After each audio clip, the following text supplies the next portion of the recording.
আসসালামু আলাইকুম, কেমন আছেন সবাই? আই হোপ সবাই ভালো এবং সুস্থ আছেন। আমিও আলহামদুলিল্লাহ ভীষণ ভালো আছি। চলে এসেছি নতুন আরেকটি ভিডিও নিয়ে। দূরে কাছে যে যেখান থেকে আমার ভিডিওটি দেখছেন সবাইকে জানাই অসংখ্য ধন্যবাদ। একজন গৃহিণী হয়ে গ্রামে থেকে সারাদিন টুকিটাকি কী কাজ করে থাকি সেটাই মূলত আপনাদের সাথে শেয়ার করা। অনেকে দেখি আমার ভিডিওগুলো ভীষণ পছন্দ করেন। সত্যি আপনারা যদি পছন্দ করেন আমার কাছেও কিন্তু ভীষণ ভালো লাগে। সকালবেলা ঘুম থেকে ওঠার পরে দেখি যে বৃষ্টি, অনেক দিন পরে বৃষ্টি দেখা সত্যি ভীষণ ভালো লাগে। অনেক দিন হয় কিন্তু প্রচুর গরম, এই গরমে কিন্তু একেবারেই নাজেহাল অবস্থা। তো মাঝে মাঝে কিন্তু বৃষ্টি হলে আবহাওয়াটা অনেক ঠান্ডা হয়ে যায়, ভীষণ ভালো লাগে ওই সময়। প্রকৃতি সত্যি অনেক সুন্দর। আমি যেহেতু গ্রামে বসবাস করি, আমি কিন্তু নানা ধরনের গাছ দেখতে পাই। এই যে এইমাত্র যে গাছটা আপনাদের সাথে শেয়ার করছি, এই গাছটা কি আপনারা চিনেন বলেন তো? হয়তো অনেকে চিনেন, আবার অনেকেই কিন্তু নাও চিনতে পারেন। যারা শহরে বসবাস করেন তারা কিন্তু কখনই এই গাছ দেখেছেন কিনা আমার মনে হয় না। এই গাছটা কিন্তু দেখতে ভীষণ সুন্দর লাগে। আমাদের এখানে এই গাছটাকে কিন্তু স্বর্ণলতা বলে। আসলে এটা দেখতে একদম স্বর্ণের মতোই লাগে। এই গাছটার কিন্তু বিভিন্ন ধরনের ঔষধি গুণাগুণ রয়েছে। এই গাছগুলো কিন্তু সবসময় গ্রাম অঞ্চলেই দেখা যায়। আমার বাড়ি যেহেতু গ্রামে, আমি কিন্তু নানা ধরনের গাছ দেখতে পাই। আসলে এই লতাটাকে অনেকে কিন্তু পরগাছা বলে, যেহেতু অন্য একটা গাছের উপর এটা নির্ভরশীল হয়ে থাকে। তো দেখতে কিন্তু ভীষণ সুন্দর লাগে। ছোটবেলায় জানতাম যে এই লতাটা দিয়ে জন্ডিসের ঔষধ তৈরি করা হয়, এবং ছোটবেলায় কিন্তু এটা খেতামও। তো এখন বড় হওয়ার সাথে সাথে কিন্তু সব কিছু চেঞ্জ হয়ে গেছে। আসলে প্রত্যেকটা গাছে কোনো না কোনো ঔষধ থাকে। আগের যুগের মানুষ কিন্তু লতা পাতায় বেশি বিশ্বাসী ছিল, এবং তাদের কিন্তু রোগ বালাই খুবই কম হতো। আর বর্তমান যুগে প্রত্যেকটা মানুষ কিন্তু আপডেট হয়ে গেছে, সব সময় মেডিসিনের পিছনে দৌড়াতে থাকে। আর বর্তমান যুগে আরেকটা জিনিসও দেখা যাচ্ছে, সেটা হচ্ছে অর্গানিকভাবে কিন্তু অনেকে অনেক কিছু তৈরি করে বিক্রি করছে। সত্যি সেটা আমার কাছেও অনেক ভালো লাগে। তো যাই হোক, দেখতেই পাচ্ছেন যে গাছ থেকে কাঁঠাল কেটে নিয়েছি। গাছ পাকা কাঁঠাল বলে কথা। আসলে কাঁঠালটা একটু বেশিই পেকে গেছে, অনেক দিন হয় আমার কিন্তু বাগানে যাওয়া হয় না। বাড়ির আঙিনাটা প্রত্যেক সপ্তাহে অন্তত পক্ষে 2বার করে কিন্তু আমার ঘুরে দেখতে হয়। অনেক সময় হাতে সময় থাকে না, তো অনেক সময় দেখা যায় যাওয়াও হয় না কাজের ব্যস্ততায়। তো আজকে একটু বের হয়ে দেখলাম যে কাঁঠালটা গাছে পেকে আছে।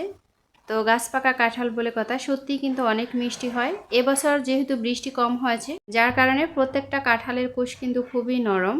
আর এরকম নরম কাঁঠালের কোষ খেতে আমার ভালো লাগে না। এমনিতেও আমার কাঁঠাল পছন্দ খুবই কম, তবে আমটাকে কিন্তু ভীষণ পছন্দ করি।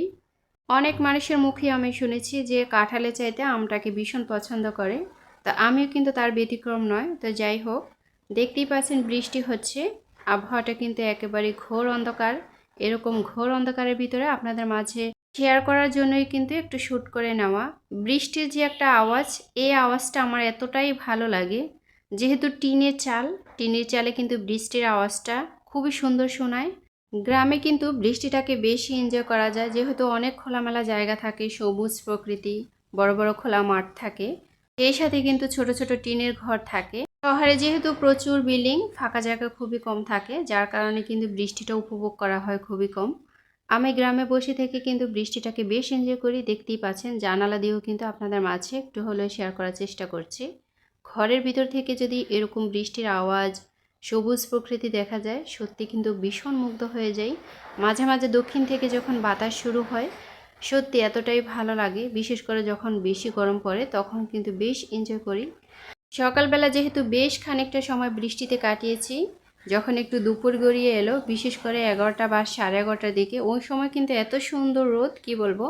আকাশটা খুবই নীল, আমার কাছে এতটাই ভালো লেগেছে। সকালবেলা এত বৃষ্টি, দুপুরবেলা এত রোদ। আল্লাহ তাআলা কি না করতে পারেন বলেন তো? দেখতেই পাচ্ছেন পরিবেশটা কিন্তু খুবই সুন্দর।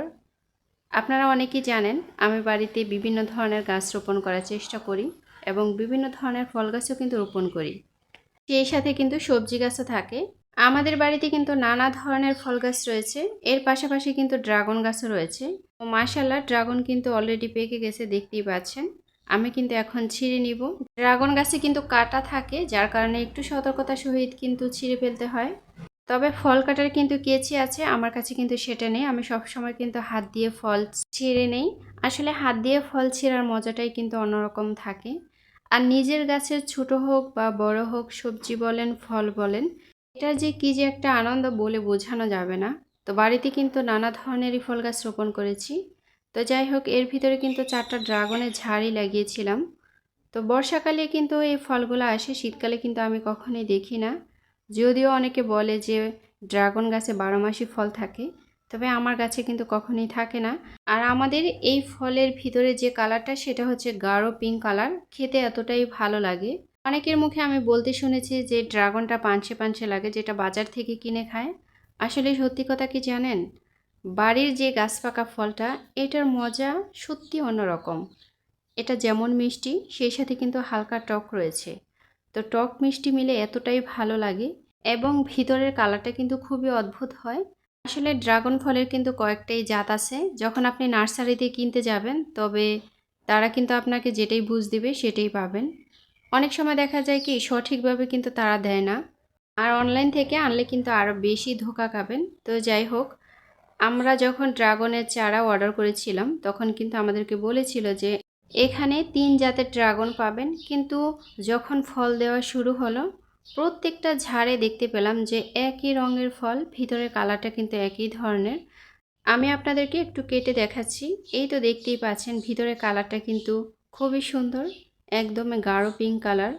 আমার কাছে কিন্তু ভীষণ পছন্দের ড্রাগন, সত্যিই আমি ভীষণ পছন্দ করি। এর পাশাপাশি কিন্তু আমার বাচ্চারা আরও বেশি পছন্দ করে। আপনাদের পরিচিত বা বিশ্বস্ত যদি কোনো কিছু না হয়, সত্যি আপনি যে কোনো কাজই হোক না কেন, আপনি কিন্তু ঠকা খাবেন। দেখেন, গাছ রোপণ করার ক্ষেত্রেও ধোঁকাবাজি। আপনি যখন বাজারে সদাই কিনতে যাবেন, সেখানেও ধোঁকাবাজি। আপনি যখন গাড়িতে উঠবেন, সেখানেও দেখবেন ধোঁকাবাজি। এবং কাউকে যদি আপনি বন্ধু হিসেবেও গ্রহণ করেন, একটা সময় কিন্তু সে আপনাকে ঠকিয়ে চলে যাবে। সত্যি মানুষ কি অদ্ভুত, তাই না?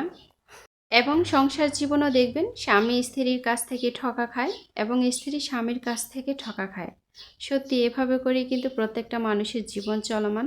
তো যাই হোক, চলে এসেছি রান্নায়। দেখতেই পাচ্ছেন এখানে কিন্তু গরু মাংসটাকে আগেই ভুনা করে নিয়েছি, একটু ভালো করে কষিয়ে তারপরে কিন্তু এখন কাঁঠালের বিচি দিয়েছি। আর কাঁঠালের বিচি দিয়ে গরু মাংস খেতে ভীষণ মজার হয়। এখন তো কাঁঠালের সিজন, সবসময় ঘরে যেহেতু কাঁঠালের বিচি থাকে, তো সব সময় কিন্তু আমার কাঁঠালের বিচিটা খাওয়া হয়। আমি প্রায় সময় কিন্তু মাংস দিয়ে রান্না করি অথবা মাছ দিয়ে রান্না করি। যে কোনো সবজির সাথে কিন্তু কাঁঠালের বিচিটা যায়ও। আলুর মতো বাচ্চারা যেরকম আলুটাকে বেশ পছন্দ করে, তেমনি কিন্তু আমার বাচ্চারা কাঁঠালের বিচিটা বেশ পছন্দ করে। যেহেতু কাঁঠালের সিজন, কাঁঠালের বিচি খাবো না সেটা তো আর হয় না, তাই না? আর বাড়িতে মাশাআল্লাহ অনেক কাঁঠাল আছে, অনেকটি কাঁঠাল গাছেই মাশাআল্লাহ এবার কাঁঠাল এসেছে। তো প্রত্যেকটা বিচি ফেলে দিলে সত্যি অনেক মায়া হয়। আমি যেহেতু একটু সাংসারিক মেয়ে, সব সময় কিন্তু ভেবে চিন্তেই কাজ করি। কোনো কিছু ফালানোর আগে একটু চিন্তা ভাবনা করেই কিন্তু ফালাই। গতকাল ছোটো মেয়ের জন্য কোয়েল পাখির ডিম এনেছিলাম, ও কিন্তু এই ডিমগুলো ভীষণ পছন্দ করে। আসলে ও পছন্দ করে মূলত ছোট বলে, যেহেতু ছোট ছোট ডিম দেখতে কিউট লাগে, ওই হিসেবেই কিন্তু পছন্দ করা। তো সব সময় দুপুরবেলা ওকে আমি 2টা 4টা করে একটু সিদ্ধ করে দেওয়ার চেষ্টা করি। ভিডিও শুরুতে দেখতে পেয়েছিলেন গাছ পাকা কাঁঠাল কেটে নিয়েছি। কাঁঠালটা যেহেতু অনেকটাই নরম হয়ে গেছে, দেখা যায় ঘরে রেখে দিলে কিন্তু নষ্ট হয়ে যাবে। আমি অনেক ভিডিওতে দেখেছি অনেকে কিন্তু কাঁঠালের গুড় তৈরি করে, তো আমি আজকে কিন্তু সেটা তৈরি করব না। আমি মূলত এই কাঁঠালটাকে ব্লেন্ড করে ফ্রিজে রেখে দিব, যেহেতু এখন রাতের বেলা। এই কাঁঠাল এভাবে ফ্রিজে রেখে দিলে দেখা যায় হাতে যখন অবসর সময় থাকে তখন কিন্তু পিঠা তৈরি করে বাচ্চাদেরকে দেওয়া যায়। আর কাঁঠালের পিঠা খেতে কিন্তু ভীষণ মজার হয়। তো দেখতেই পাচ্ছেন আমি কিন্তু এভাবেই ব্লেন্ড করে বক্সে করে রেখে দিই। প্রত্যেক সিজন আসলে এভাবে করে কিন্তু কাঁঠাল সংগ্রহ করে রেখে দিই। কাঁঠালের গুড় তৈরি করলে আমার কাছে মনে হয় যে বেশি দিন থাকে না, হয়তোবা নর্মাল ফ্রিজে রাখলে 1 সপ্তাহ পর্যন্ত রাখা যায়, এর বেশি দিন কিন্তু রাখা যায় না। আর হয়তোবা ডিপ করে রাখলে অনেক দিন রাখা যায়। তো ডিপ করে রাখার চাইতে যদি এইভাবে কাঁঠালটাকে আমরা ফ্রিজেই রেখে দিই, সেটা কিন্তু আরও বেশি ভালো হয়। আমরাও অনেক গৃহিণীরাই আছে, বাচ্চারা যখন একটু ঝামেলা করে তখন কিন্তু বাচ্চাদেরকে চিপস বা জুস বা দোকান থেকে যে কোনো একটা জিনিস কিনা হাতে ধরিয়ে দিই। সেটা না করে আমরা মায়েরা যদি একটু ধৈর্য ধরে ঘরে বসে কোনো না কোনো নাস্তা তৈরি করে দিই, তাহলে কিন্তু পুষ্টিগুণ ঠিক রেখে বাচ্চারাও ভালো থাকে, আর আমরাও কিন্তু অনেকটাই ভালো থাকি। ঘরে যে কোনো জিনিস তৈরি করলে বাচ্চারাই যে খায় এমনটা কিন্তু না, এর পাশাপাশি কিন্তু প্রত্যেকটা মাই খেয়ে থাকে, সেই সাথে কিন্তু আরও যারা সদস্য আছে সবাই কিন্তু খেয়ে থাকে।